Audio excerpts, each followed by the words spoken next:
Buenas noches, hermanos. Dios les bendice. Continuamos con nuestra enseñanza de matrimonios. El día de hoy tenemos nuestro tema número 10 de el álbum familiar de Dios.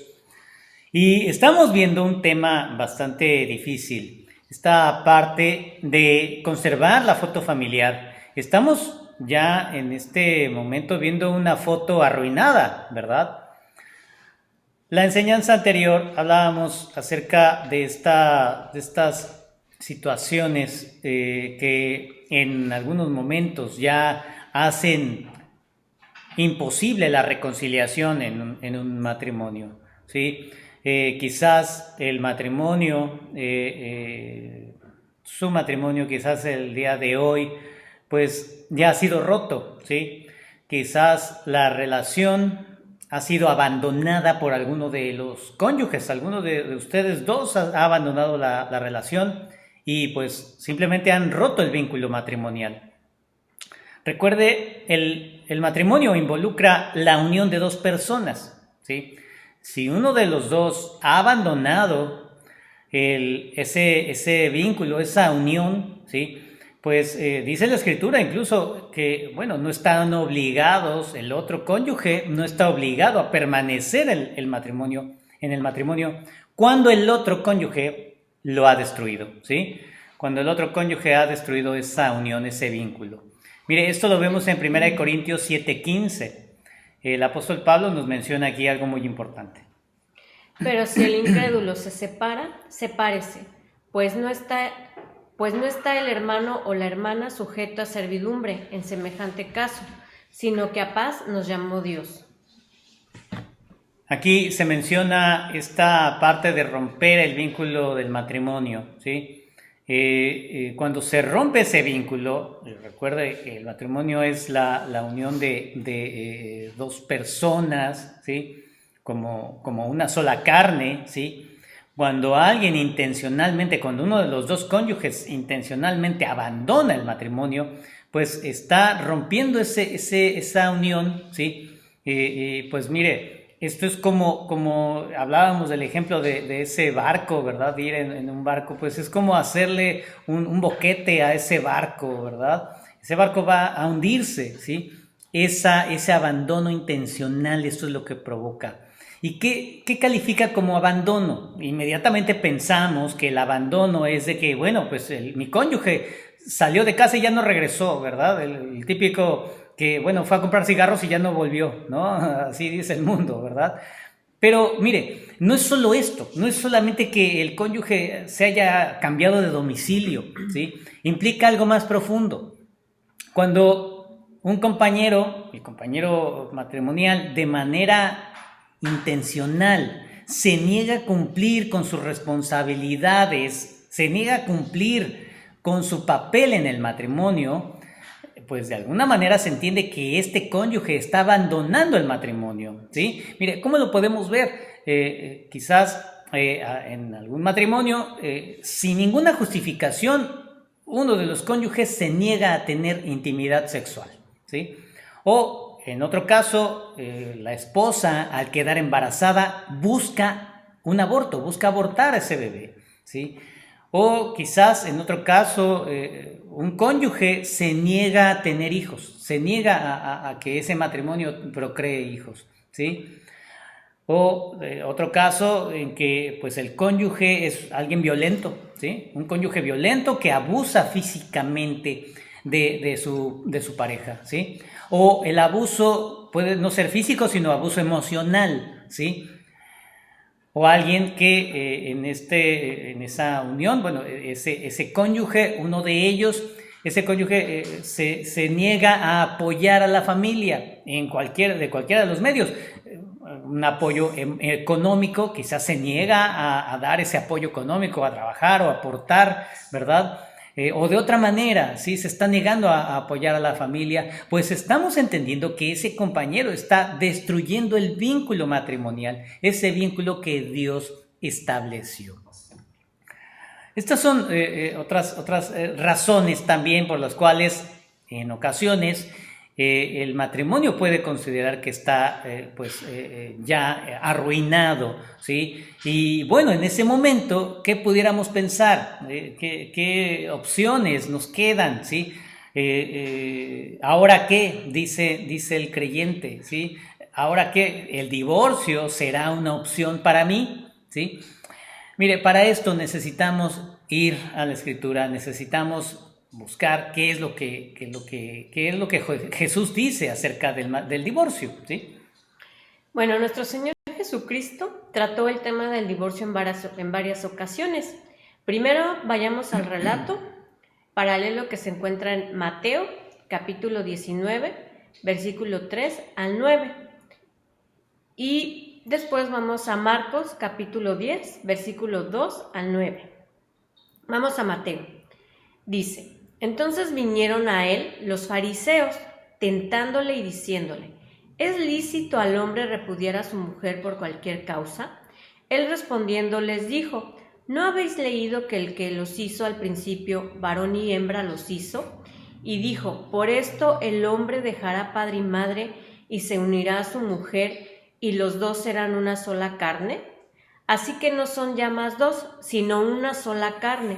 Por tanto, lo que Dios juntó, no lo separe el hombre. Le dijeron: ¿por qué pues mandó Moisés dar carta de divorcio y repudiarla? Él les dijo: por la dureza de vuestro corazón. Moisés os permitió repudiar a vuestras mujeres, mas al principio no fue así. Y yo os digo que cualquiera que repudia a su mujer, salvo por causa de fornicación, y se casa con otra, adultera. Y el que se casa con la repudiada, adultera. Aquí, pues los fariseos querían probar a nuestro Señor Jesucristo. Y lo que querían, pues, era desacreditar su ministerio, ¿no? Y ellos, pues, plantearon una pregunta con respecto al divorcio.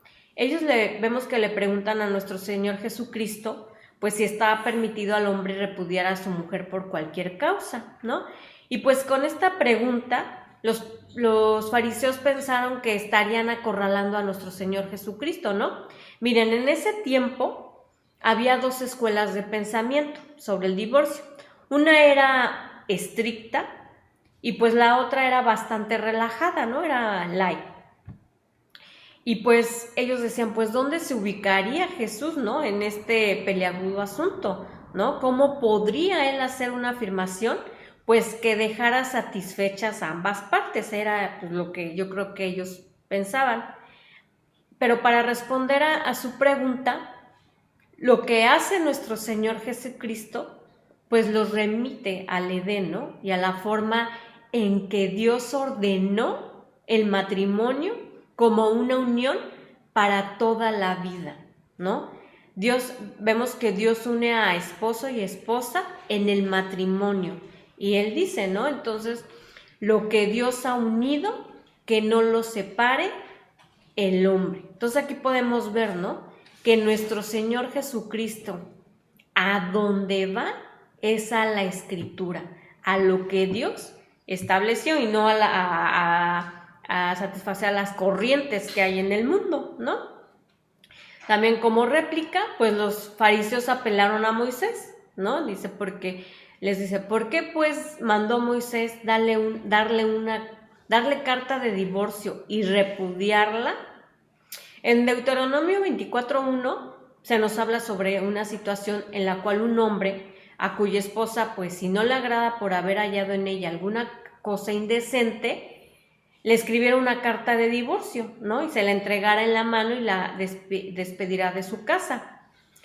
Esto realmente no era algo que Moisés hubiera mandado, ¿no? Que fuera un mandato, como afirmaban los fariseos, sino algo que Dios había permitido en el Antiguo Testamento por lo obstinados que son, ¿no? Es como ahorita de la misma manera, ¿no? El gobierno civil, pues, puede permitir el divorcio por diversas razones, ¿no? Igualmente Jesús explica que Moisés permitió estos divorcios porque estaba tratando con gente que no tenía ningún respeto por la ley de Dios, ¿no? Ellos pues eran parte de la nación de Israel, pero no eran parte del pueblo de Dios. Y pues en su incredulidad ellos se negaban a seguir las pautas que Dios había establecido para el matrimonio. Y es también como en este tiempo, ¿no?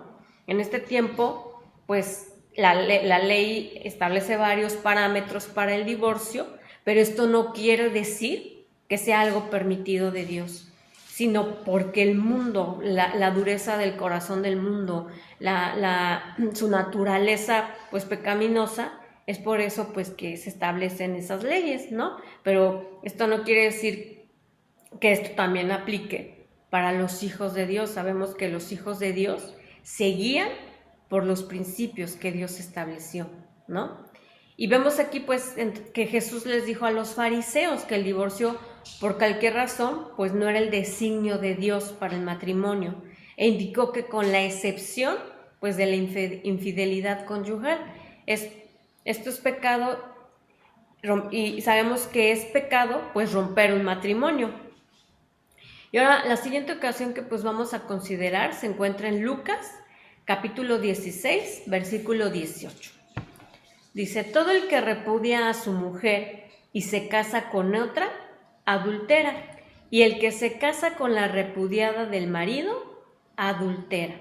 Aquí pues una vez más Jesús se dirige a los fariseos para contrarrestar una actitud que no honraba el don de Dios, ¿no? Del matrimonio. Y Jesús pues aquí enuncia el principio en términos simples. El divorcio es pecado, ¿no? El hecho de que no mencionara excepciones no debe pues confundirnos, ¿no? Él estaba estableciendo el principio, y pues las excepciones son solo eso, ¿no? Excepciones a la regla.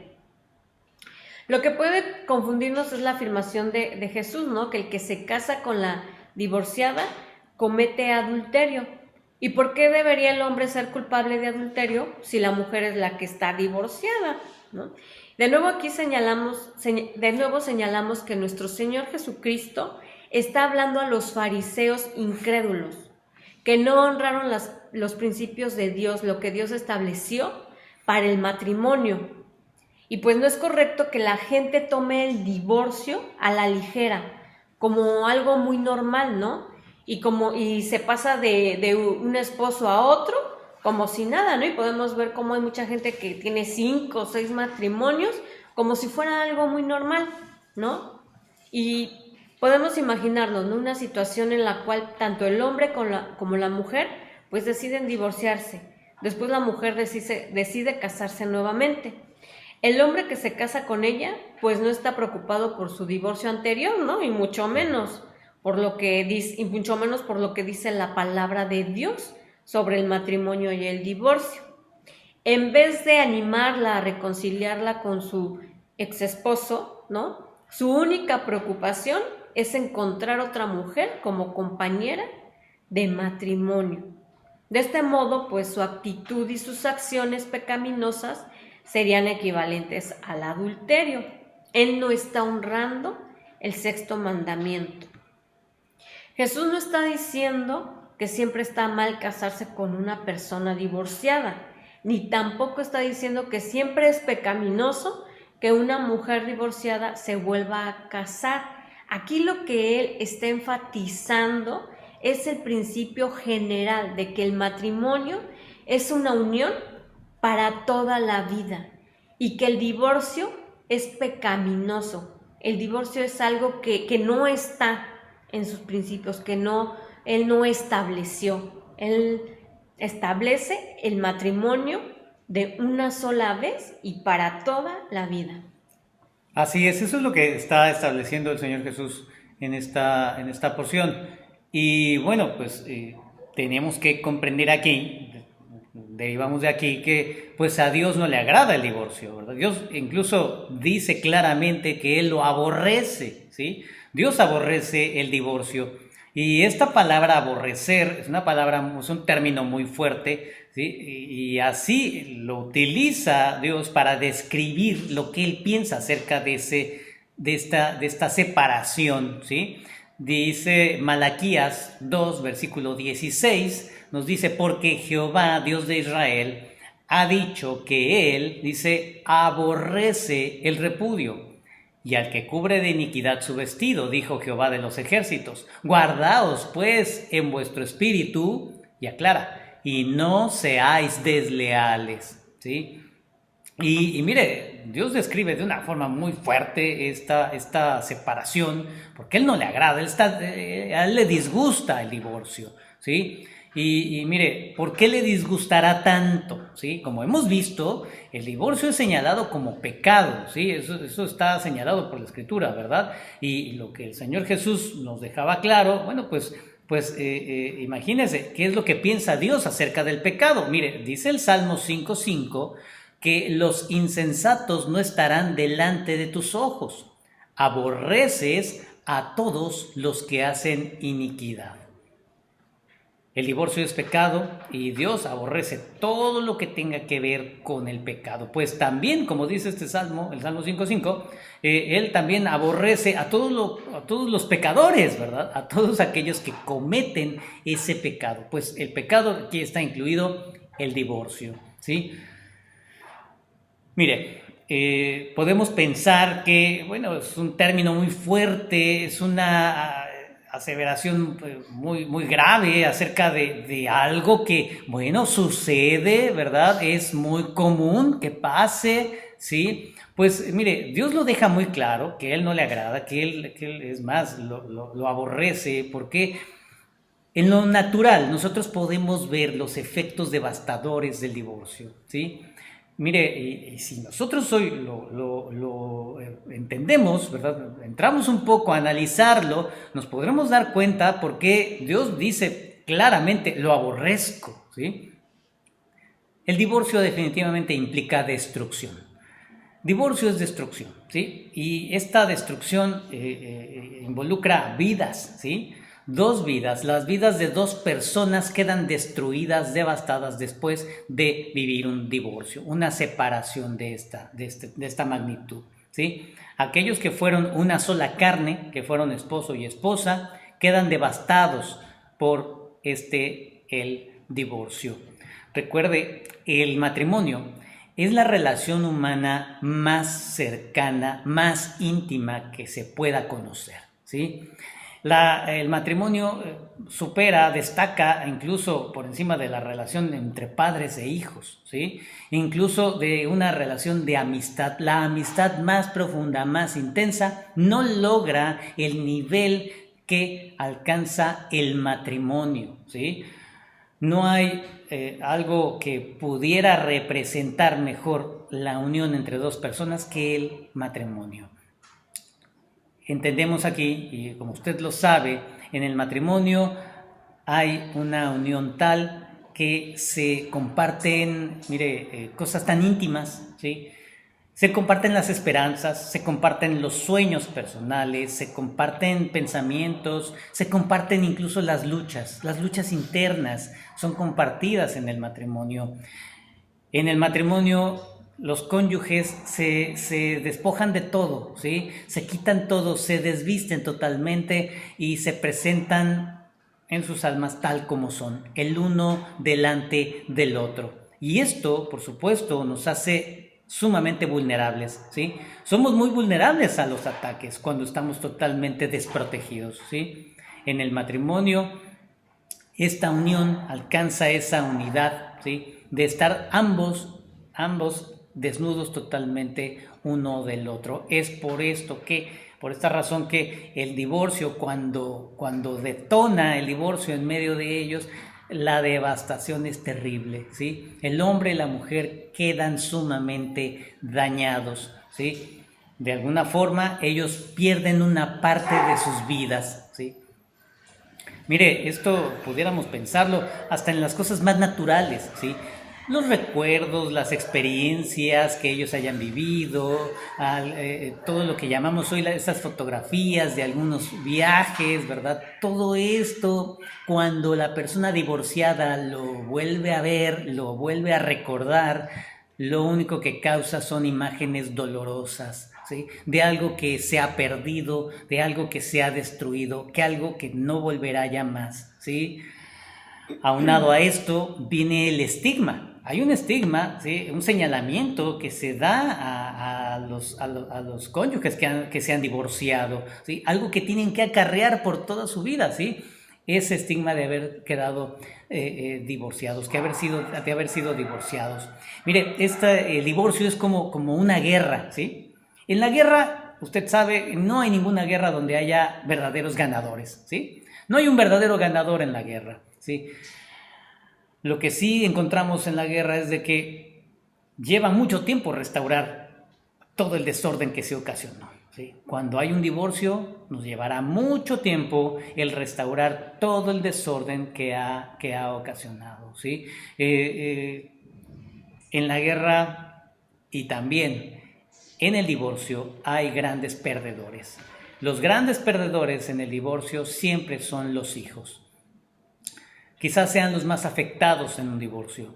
Los hijos, mire, aunque sean pequeños o aunque ya sean mayorcitos, ¿sí? Aunque ya sean adolescentes, los hijos siempre acarrearán una gran cantidad de cuestionamientos, de preguntas, de dudas, ¿sí? De incertidumbre, ¿sí? Los cuales los van a acompañar por toda su vida, ¿sí? Ellos siempre se preguntarán por qué mis padres nunca se pudieron llevar bien, por qué no se llevan bien el día de hoy, ¿sí? ¿Por qué mamá y papá tienen una mala relación? ¿Sí? ¿Por qué hablan mal el uno del otro?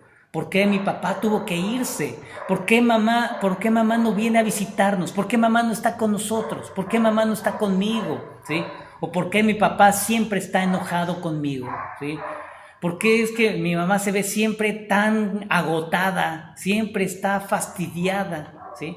Preguntas tales como ¿por qué mis padres no me quieren? ¿Sí? Los hijos del divorcio están atrapados, siempre quedan atrapados entre dos mundos, ¿sí? Entre el mundo del papá y entre el mundo de la mamá, ¿sí?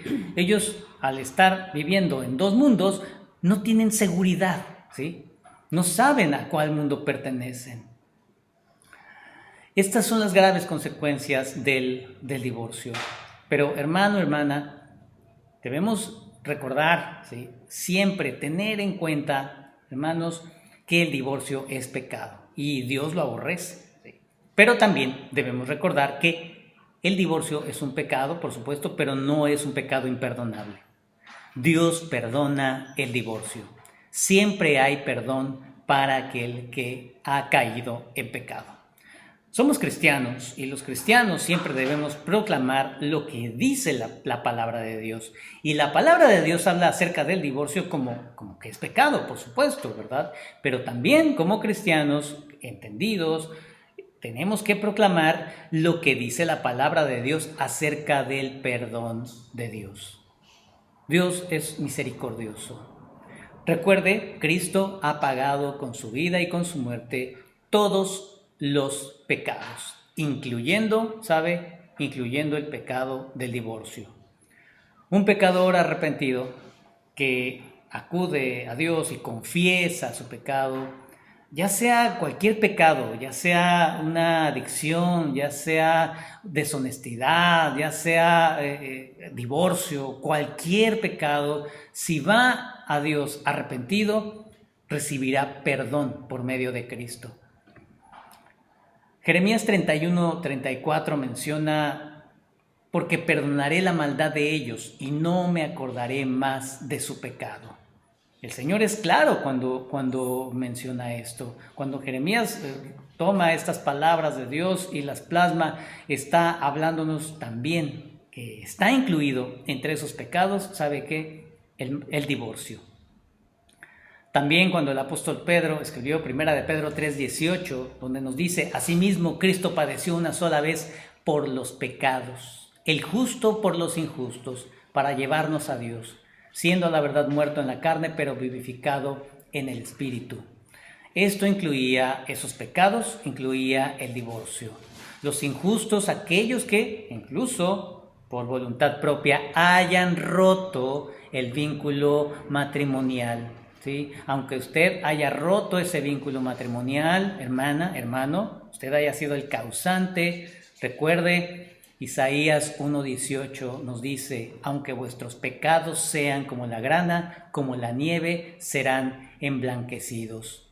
También está usted ahí en esta escritura, ¿sí? Nuestros pecados no quedarán ahí, sino que el Señor decide borrarlos, decide perdonarlos. El Salmo 103, versículo 3, donde David se alegra de que Dios es un Dios perdonador, ¿verdad? Que Él sabe que este perdón y esa redención incluyen todos los pecados, ¿sí? El Señor estaba considerando también estos pecados contra el matrimonio, hermanos, ¿sí? Todo esto podemos ver pasajes tras pasajes donde el Señor muestra que Él es un Dios perdonador, ¿sí? Un Dios que ha pagado por medio de su Hijo por nuestro pecado, ¿sí? Si hermano, hermana, usted está verdaderamente arrepentido, usted puede acudir a Dios. Cristo le está esperando. Cristo está ahí esperando, aún a pesar de su infidelidad conyugal, aún a pesar de su abandono voluntario, aún a pesar de que usted haya sido el causante, el motivador de ese divorcio. Nuestro Dios es un Dios más grande. Éxodo 34, versículo 6 nos dice que Él es grande en misericordia. Él perdona la iniquidad, la rebelión y el pecado. Acudamos a Dios. Él está ahí y Él ha prometido que habrá perdón para aquel que se arrepiente. Acuda a Dios porque ningún divorcio es tan grande o tan devastador para Dios. No es necesario que tengamos que cargar por siempre esa culpa, porque Cristo ya ha llevado esa culpa en la cruz.